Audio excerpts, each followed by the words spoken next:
तेरी आस लगा बैठी हूँ, लज्जा से लगवा बैठी हूँ, तुझ पे सब कुछ लुटा बैठी हूँ, तेरी शरण में आ बैठी हूँ, तेरी शरण में आ बैठी हूँ। बहुत हुई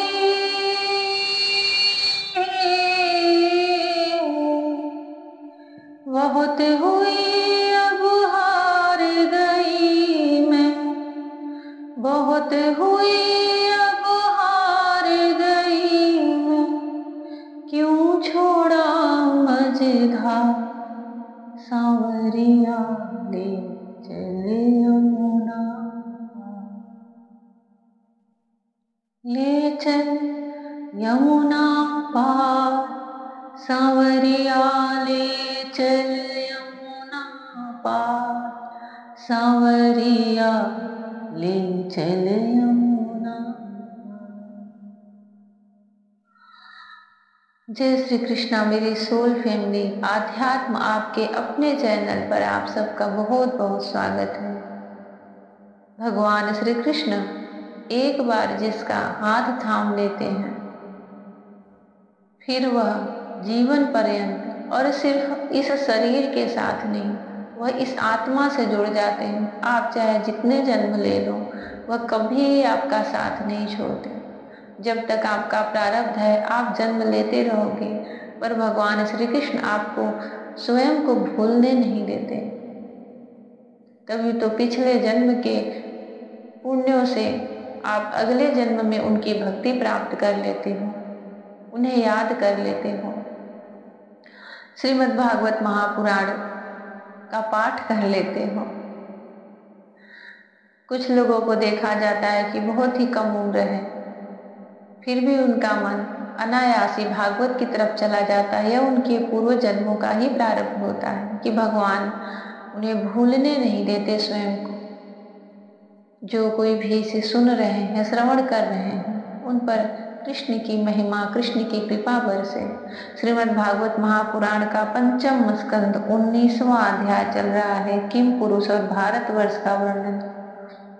हम जिस देश में जन्म लिए हैं, रहते हैं, जिसकी महिमा अपरंपार है, जहाँ भगवान के अवतार हुए हैं, उस वर्ष का वर्णन वेद व्यास मुनि लिखे हैं। और अभी सुखदेव मुनि राजा परीक्षित से इस प्रसंग में उसका बड़ा ही सुंदर वर्णन कर रहे हैं। यह वही भारतवर्ष है जो पूर्व काल में अजनाभ वर्ष से कहा जाता था, और जिसको भरत मुनि, देवर्षि भरत मुनि के नाम से भारतवर्ष पड़ा। श्री सुखदेव जी कहते हैं, राजन, किम पुरुष वर्ष में श्री लक्ष्मण जी के बड़े भाई आदि पुरुष सीता हृदयाभिराम भगवान श्री राम के चरणों की सन्निधि के रसिक परम भागवत श्री हनुमान जी अन्य किन्नरों के सहित अविचल भक्ति भाव से उनकी उपासना करते हैं।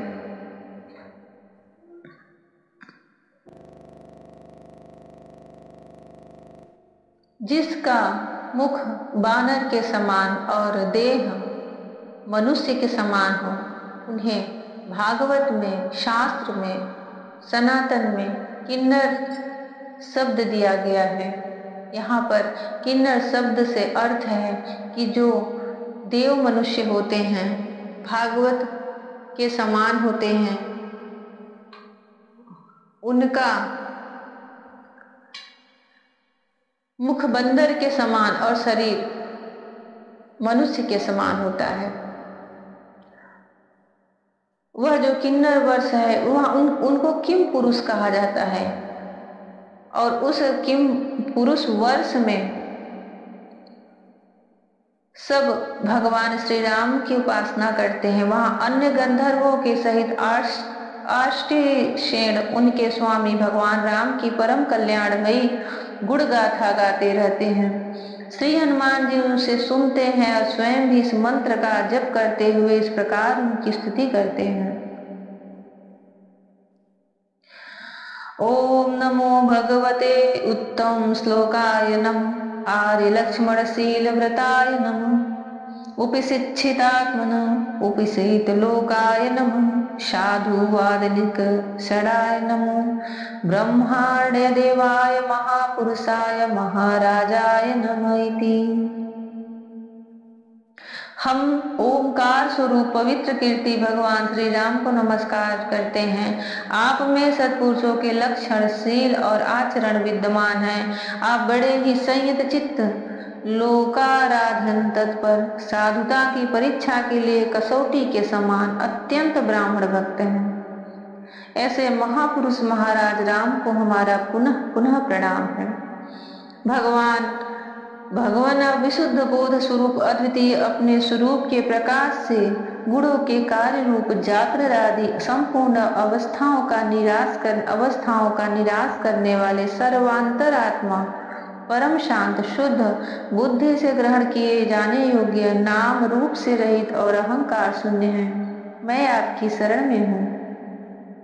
प्रभु, आपका मनुष्य अवतार केवल राक्षसों के वध के लिए ही नहीं है। इसका मुख्य उद्देश्य तो मनुष्यों को शिक्षा देना है, अन्यथा अपने स्वरूप में ही रमण करने वाले साक्षात जगदात्मा जगदीश्वर को सीता जी के वियोग में इतना दुख कैसे हो सकता था। आप धीर पुरुषों की आत्मा और प्रियतम भगवान वासुदेव हैं। त्रिलोकी की किसी भी वस्तु में आपकी आसक्ति नहीं है।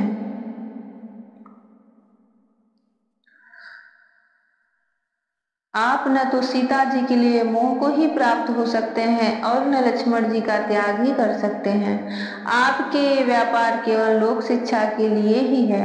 लक्ष्मणाग्रज, उत्तम कुल में जन्म, सुंदरता, वाक चातुरी, बुद्धि और श्रेष्ठ योनि, इनमें से कोई भी गुण आपकी प्रसन्नता का कारण नहीं हो सकता। यह बात दिखाने के लिए ही आपने इन सब गुणों से रहित हम वनवासी वानरों से मित्रता की है। हनुमान जी भगवान श्री राम की किम पुरुष में इस मंत्रों से और ऐसी विनती करके स्तुति करते हैं। देवता, असुर, वानर अथवा मनुष्य कोई भी हो, उसे सब प्रकार से श्री राम रूप आपका ही भजन करना चाहिए, क्योंकि आप नरक रूप में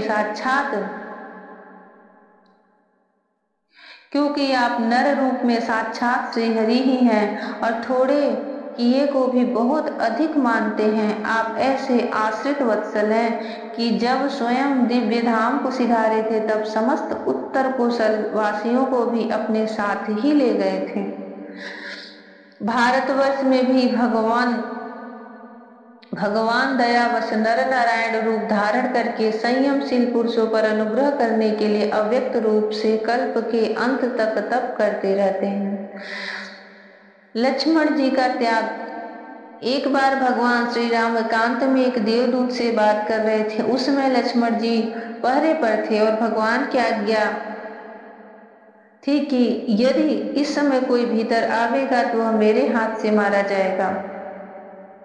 इतने में ही दुर्वासा मुनि चले आए और उन्होंने लक्ष्मण जी को अपने आने की सूचना देने के लिए भीतर जाने को विवश किया। इससे अपनी प्रतिज्ञा के अनुसार भगवान बड़े असमंजस में पड़ गए। तब वशिष्ठ जी ने कहा कि लक्ष्मण जी के प्राण न लेकर उन्हें त्याग देना, क्योंकि अपने प्रियजन का त्याग मृत्यु दंड के समान है। इसी से भगवान ने उन्हें त्याग दिया। भारतवर्ष का वर्णन कर रहे हैं। भारतवर्ष में भी भगवान दयावश नर नारायण रूप धारण करके संयमशील पुरुषों पर अनुग्रह करने के लिए अव्यक्त रूप से कल्प के अंत तक तप करते रहते हैं। उनकी यह तपस्या ऐसी है कि जिससे धर्म, ज्ञान, वैराग्य, ऐश्वर्य, शांति, उपरति की उत्तरोत्तर वृद्धि होकर अंत में आत्मस्वरूप की उपलब्धि हो सकती है। नर नारायण मतलब बद्रिका आश्रम, जो इस भारत की सबसे श्रेष्ठ देव स्थान माना जाता है, जहाँ पर एक वह स्थान है।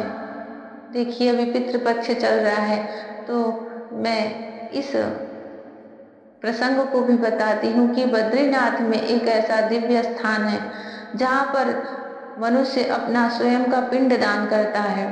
हमारे सनातन धर्म में पिंडदान का इतना महत्व है, इतना शुभ कर्म माना जाता है यह, कि वहां पर बद्रीनाथ में मोक्ष गया करके एक स्थान है, जहां पर आप अपना स्वयं का पिंडदान कर सकते हैं। और वह इसलिए कहा जाता है कि जो मनुष्य वहां पर एक बार अपना पिंडदान कर ले, उसके लिए वैकुंठ का, क्योंकि बद्री नारायण भगवान श्री विष्णु जी का धाम है, वो वहां से बद्री नाथ से वैकुंठ का द्वार खुला रहता है। आप अगर वहां पे गए हो और जो वह स्थान है वहां जाकर के वहां स्वयं का अपने हाथों से ही पिंडदान होता है, और ये हमारे सनातन धर्म में इतना पवित्र माना जाता है। तो मृत्यु के बाद आपका आप पिंडदान हो या न हो, आप उस फल को अवश्य प्राप्त करते हैं, जिसे मृत्यु के बाद आपके परिजन लोग पितृपक्ष में पिंडदान देकर करते हैं। क्योंकि पिंडदान का मतलब कि आत्मा को मुक्त करना, स्वच्छंद करना, किसी तकलीफ, पीड़ा, दुख के उस बंधन से मुक्त करना। किसी का भी अगर सौभाग्य जगे और बद्रीनाथ गया हो तो अवश्य कर लेना चाहिए। पता नहीं मृत्यु के बाद इस देह का, इस आत्मा को अगर कोई पीड़ा, कोई बंधन, कोई कष्ट हो रहा है तो उसे कोई मुक्ति देने के लिए आपके घर में कोई ऐसा उत्तम, कोई ऐसा लायक है या नहीं जो इन सब संस्कारों को भली भांति पूर्ण करे। क्रम से हमारे वैदिक धर्म में इन सब चीजों का संस्कार कहा गया है कि जीव को किसी भी कष्ट से मुक्ति मिल सके। और भारतवर्ष में नर नारायण का जो स्थान बद्रीनाथ है, वही एक लक्ष्य, एक स्थान माना गया है जहां पर संयमशील पुरुष पर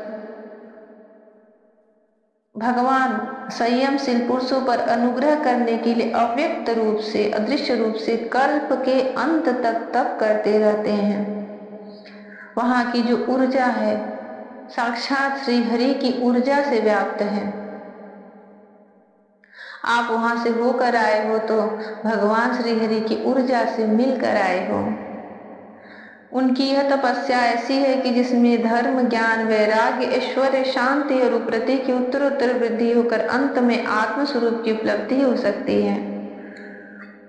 वहां भगवान नारद जी स्वयं भगवान श्री भगवान के ही कहे हुए सांख्य और योग शास्त्र के सहित भगवान महिमा को प्रकट करने वाले पांचरात्र दर्शन का सावर्णी मुनि को उपदेश करने के लिए भारतवर्ष की वर्णाश्रम धर्मावलंबनी प्रजा के सहित अत्यंत भक्तिभाव से भगवान श्री नर नारायण की उपासना करते हैं और इस मंत्र का जप तथा स्तोत्र को गाकर उनकी स्तुति करते हैं। ओंकार स्वरूप अहंकार से रहित निर्धनों के धन, शांत स्वभाव, ऋषि प्रवर भगवान नर नारायण को नमस्कार है। वे परम हंसों के परम गुरु और आत्मा रामों के धीश्वर हैं, उन्हें बार बार नमस्कार है। यह गाते हैं जो विश्व की उत्पत्ति आदि में उनके कर्ता होकर भी कृतित्व के अभिमान से नहीं बंधते, शरीर में रहते हुए भी उसके धर्म, भूख, प्यास आदि के वशीभूत नहीं होते, तथा दृष्टा होने पर भी जिनकी दृश्य के गुण दोषों से दूषित नहीं होती, उन असंग एवं विशुद्ध साक्षी स्वरूप भगवान नर नारायण को नमस्कार है। जय श्री कृष्णा। श्रीमद् भागवत के इस स्कंद में, इस प्रसंग में एक एक वर्षों के वहां के जो अधिपति विष्णु के रूप की पूजा होती है, उनका बड़ा ही सुंदर स्तुति होती है। और कौन करता है? सुखदेव मुनि राजा परीक्षित से कह रहे हैं, आप सब लोग इसे क्रम से सुने और इसे श्रीमद् भागवत महापुराण पूर्ण करें। भगवान सबका निर्विघ्न पूर्ण कराएं। राधा रानी कृष्णा सब पर अपनी अनुपम महान कृपा बरसाएं। जय श्री कृष्णा। जय श्री राधे। जय श्री कृष्णा। हरि ओम।